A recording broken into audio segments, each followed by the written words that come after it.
Hello et bienvenue dans Islagram Podcast. Avant de commencer, j'aimerais que tu souffles un peu, que tu détendes tes épaules et que tu t'offres ce petit moment rien que pour toi. Imagine que tu es dans un coin douillet, une couverture sur les jambes, ta boisson chaude entre les mains. On va parler business, oui, mais surtout de toi, de ton énergie, de ce qui te tient à cœur. Ici, je t'aide à créer du contenu qui travaille pour toi, pas l'inverse, sans courir, sans stresser et sans t'étouffer avec l'algorithme. Si tu veux un business qui tient debout même quand tu lèves le pied, si tu veux une stratégie qui respecte ta vie de femme, de maman, de créatrice débordée, tu es au bon endroit.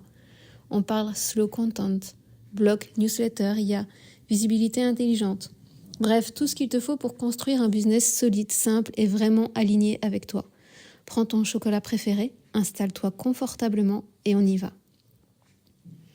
Alors dis-moi, est-ce que tu t'es déjà retrouvé le soir après avoir couché les enfants avec ton ordinateur sur les genoux et cette petite voix dans ta tête qui te dit « Bon, je devrais peut-être lancer un podcast, non ? Ou alors relancer ce blog que j'ai abandonné il y a 6 mois. Ah, et puis zut, tout le monde dit que la newsletter c'est la vie. Allez, je commence demain. » Si c'est ton cas, si tu te sens complètement perdu dans cette jungle de plateformes, bienvenue dans le club. Le club très sélect du syndrome de la plateforme parfaite. On se sent coupable de ne pas en faire assez, on est noyé sous les conseils contradictoires et au final, on fait rien. Ou pire, on fait tout mais à moitié. Aujourd'hui, on va arrêter ça. On va mettre les pieds dans le plat et décortiquer ensemble les 3 plateformes phares de l'écosystème d'une entrepreneur, le blog, la newsletter et le podcast. Mon objectif, c'est de te donner les clés pour choisir ce qui marche pour toi. Pas pour l'influenceuse qui a 3 assistantes, 0 enfant et une équipe montage. Non, pour toi, la femme, la maman, la business mama qui jongle entre les couches culottes, le rendez-vous pédiatre et le business plan. Ici, tu le sais, on vend pas du rêve. Pas de hustle toxique, juste de la stratégie intelligente, réaliste et adaptée à nos vies bien remplies. Alors installe-toi confortablement, prends ton café ou ton thé froid que tu as réchauffé peut-être 3 fois, je ne juge pas, et c'est parti. Donc avant de plonger dans le vif du sujet, on va faire un peu de ménage. Il y a tellement d'idées reçues sur la création de contenu que ça nous paralyse. Alors on va dégommer les 3 plus gros mythes histoire d'y voir plus clair. Le mythe numéro 1, il faut être sur toutes les plateformes pour réussir. Alors celui-là, il a la peau dure. On voit des entrepreneurs sur Instagram, TikTok, YouTube, LinkedIn, avec un blog, un podcast. Et on peut se dire, comment elles font ? Moi, je suis nulle, j'y arriverai jamais. La vérité que personne ne va te dire, c'est que la plupart du temps, c'est une illusion. Soit cette personne, elle a une équipe, soit elle est au bord du burn-out, ou soit, et c'est le plus probable, elle est présente partout, mais efficace nulle part. Franchement, on a tout mieux à faire que de passer nos journées à créer 15 versions différentes du même contenu. La réalité, c'est qu'il vaut mieux avoir une seule plateforme que tu maîtrises sur le bout des doigts, où tu excelles et où tu crées une vraie connexion, plutôt que de t'éparpiller sur 5 canaux à moitié morts. J'ai vu des entrepreneurs faire d'excellents chiffres d'affaires avec juste une newsletter et une petite audience ultra qualifiée. Et j'en ai vu d'autres s'épuiser sur toutes les plateformes pour à peine gratter quelques euros. Le calcul est vite fait, non ? Le deuxième mythe, ça va être le blog est mort. Ou sa variante, le podcast c'est l'avenir. Ou encore la newsletter c'est has-been. Chaque année, on a le droit à une nouvelle prophétie. Le blog est mort, vive la vidéo est morte, vive l'audio est mort, vive je sais même plus quoi. C'est épuisant. La réalité, c'est que rien n'est mort. Chaque plateforme a ses propres forces, ses propres codes et répond à des besoins différents. Le blog n'a pas la même fonction que le podcast. La newsletter n'a pas le même impact qu'un post Instagram. Ce qui compte, c'est pas la mode du moment. Ce qui compte, c'est où se trouve ton audience, quel est ton message et surtout, quelles sont tes ressources. Le mythe numéro 3, je dois choisir une seule et unique plateforme. Là, on part dans l'extrême inverse. Après avoir dit qu'il ne faut pas être partout, je ne te dis pas non plus de t'enfermer sur une seule plateforme pour l'éternité, non. L'objectif, c'est de construire ce que j'appelle un écosystème durable. C'est le premier pilier de ma philosophie. Ton business ne doit pas dépendre d'un seul algorithme capricieux. Mais, et c'est un grand mais, cet écosystème, il se construit brique par brique. On commence par les fondations, par une plateforme pilier, et ensuite, seulement, on ajoute les autres de manière complémentaire et intelligente. On ne met pas la déco sur le gâteau avant qu'il soit cuit, forcément. Maintenant que le terrain est déblayé, on peut commencer à construire.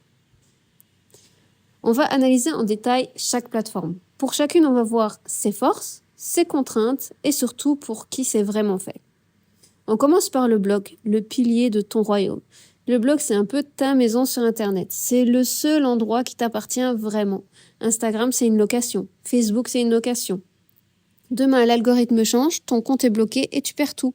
Ton blog, lui, il est à toi. Ses forces, la première, ça va être le SEO, le référencement naturel. Un article de blog bien écrit, c'est un commercial qui travaille pour toi 24 heures sur 24, 7 jours sur 7, gratuitement. Un article que tu écris aujourd'hui peut continuer à t'amener des clients dans 3, 4, 5 ans. C'est ça la slow visibility. Une visibilité qui se construit dans le temps, sans avoir à courir. Même si avec l'explosion de l'IA, il y a eu du changement, il y a toujours moyen de ramener du trafic sur ton blog. Ensuite, le blog, c'est le roi pour construire ton autorité. Tu peux y développer des sujets en profondeur, montrer ton expertise, prouver que tu sais de quoi tu parles. Et enfin, c'est une machine à convertir. Un bon article peut directement mener à une vente ou à une inscription à ta newsletter.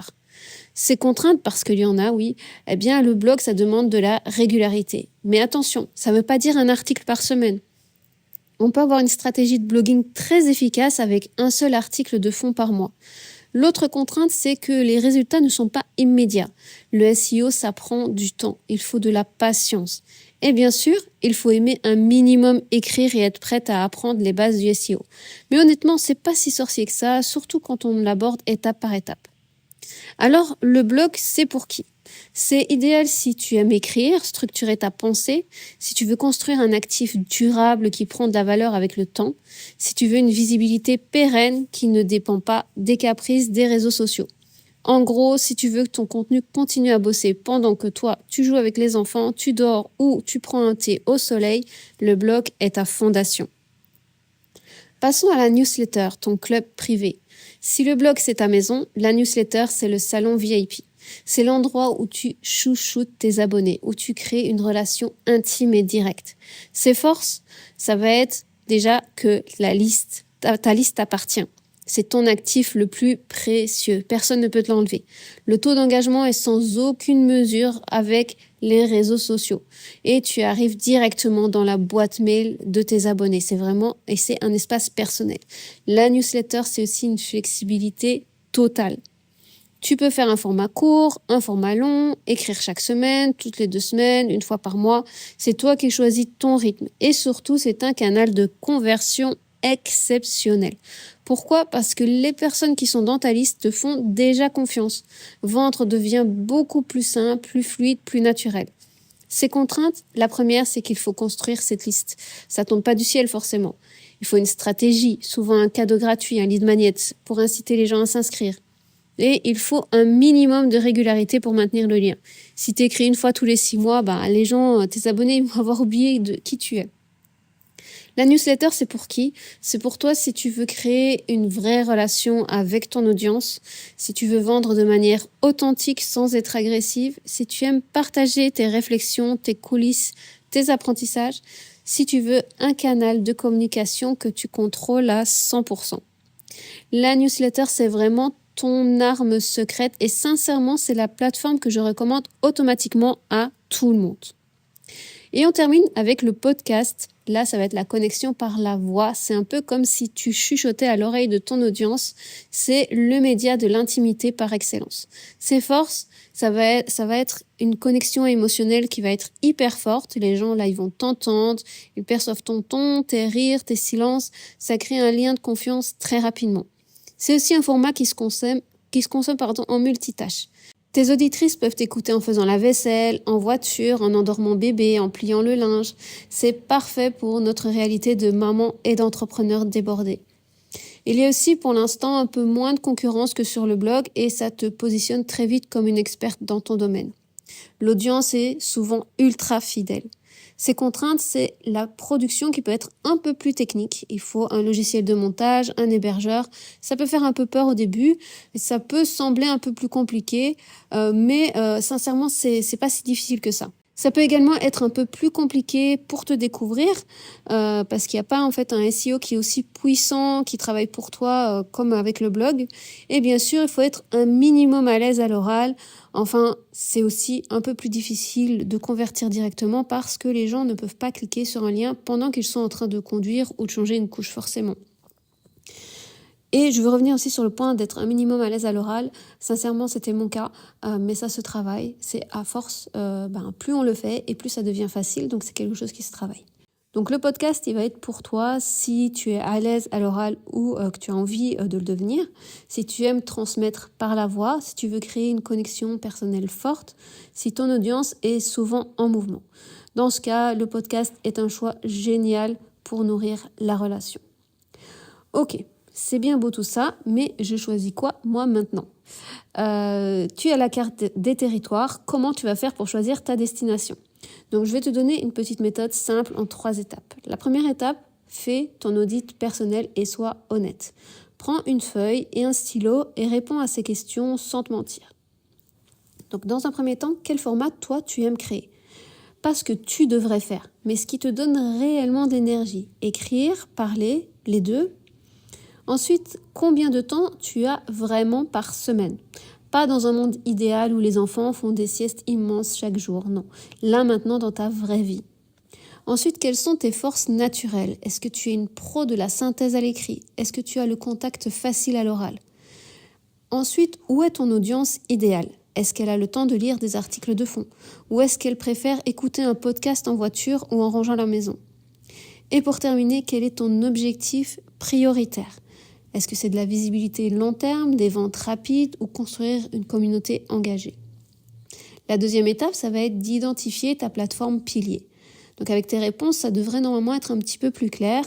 Et si on veut simplifier à l'extrême, si tu veux de la visibilité long terme, du SEO et que tu aimes écrire, ton pilier principal qui semble idéal, c'est le blog.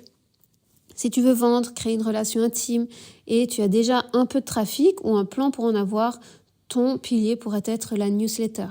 Si tu veux de l'autorité rapide, une connexion forte et que tu es à l'aise à l'oral, là, ton pilier idéal serait le podcast.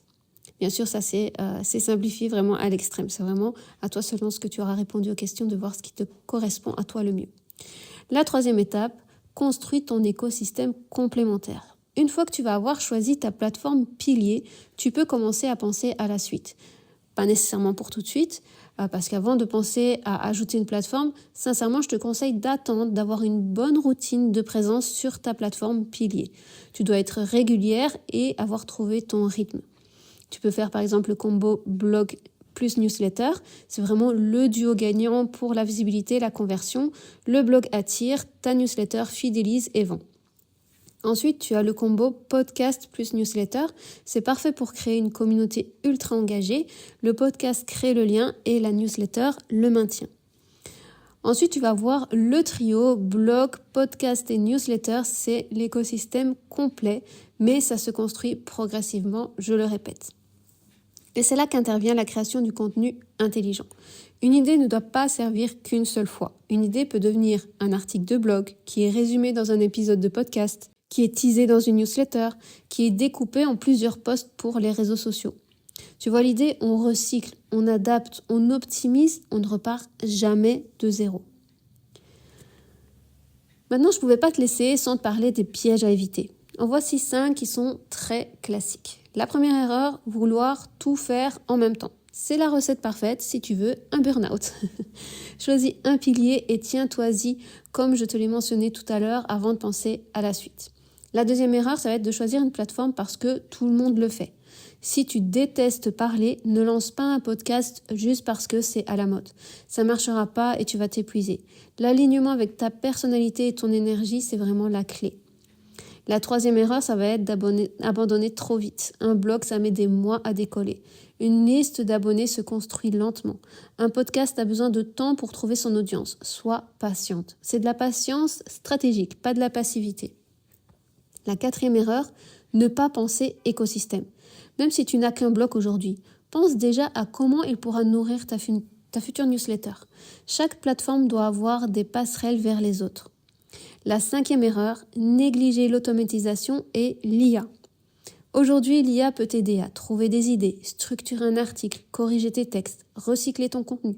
C'est pas un gadget, c'est vraiment une alliée pour alléger ta charge mentale et te permettre de rester créatif sans t'épuiser. Ce serait vraiment dommage de t'en priver. Allez, maintenant on va passer à l'action. Pas de blabla, que du concret. La première action, prends 30 minutes cette semaine et fais ton audit personnel. Réponds honnêtement aux questions que je t'ai posées. L'action 2, choisis ta plateforme pilier, pas celle de ta voisine, la tienne, et engage-toi à t'y tenir. Troisième action, définis ton rythme réaliste. Mieux vaut un super article par mois que 4 articles bâclés par semaine. La qualité est beaucoup plus importante que la quantité. Quatrième action, planifie ton écosystème futur, juste sur le papier. Dans 6 mois, quelle sera ta deuxième brique ? Cinquième action, mets en place ton système de recyclage. Pour chaque idée de contenu, demande-toi comment je peux la décliner sur d'autres plateformes. On arrive à la fin de cet épisode. Si tu ne dois retenir qu'une seule chose, c'est celle-ci. Il n'y a pas de plateforme parfaite. Il y a juste celle qui te convient à toi, maintenant, dans ta réalité de business mama. Commence par une plateforme pilier, construis des fondations solides, puis ajoute les briques de ton écosystème à ton rythme. Pense à long terme, pas résultat instantané. Et rappelle-toi que la stratégie gagne toujours sur le hustle. Ton business mérite mieux que d'être suspendu à un algorithme. Tu as le droit de construire un business qui respecte ta vie et pas l'inverse. Et justement pour t'aider à passer à l'action, je t'ai préparé 2 ressources gratuites. Si tu hésites encore pour la newsletter, j'ai créé un quiz gratuit pour toi. La newsletter est-elle faite pour toi ? En quelques questions, tu sauras si c'est le bon choix pour ton business et ta situation. Et si c'est le blog qui te fait de l'œil, j'ai le pack Déclic Blogging qui va vraiment t'aider. Il contient 2 vidéos et un GPT personnalisé pour t'aider à trouver ta niche et pour valider que le blog est la bonne plateforme pour toi. Tu trouveras les liens pour télécharger tout ça directement dans les notes de l'épisode. C'est cadeau, donc fais-toi plaisir. Merci d'avoir passé ce moment avec moi, vraiment. J'espère que cet épisode t'a apporté ce dont tu avais besoin aujourd'hui. Si tu as aimé, tu peux laisser un petit avis sur le podcast, ça m'aide énormément et ça permet à d'autres femmes de le découvrir quand elles en ont le plus besoin. Et si tu veux aller plus loin ou trouver mes ressources gratuites, tu peux tout retrouver directement sur le blog. Je te dis à très vite pour un nouvel épisode et d'ici là, construis un business qui te ressemble.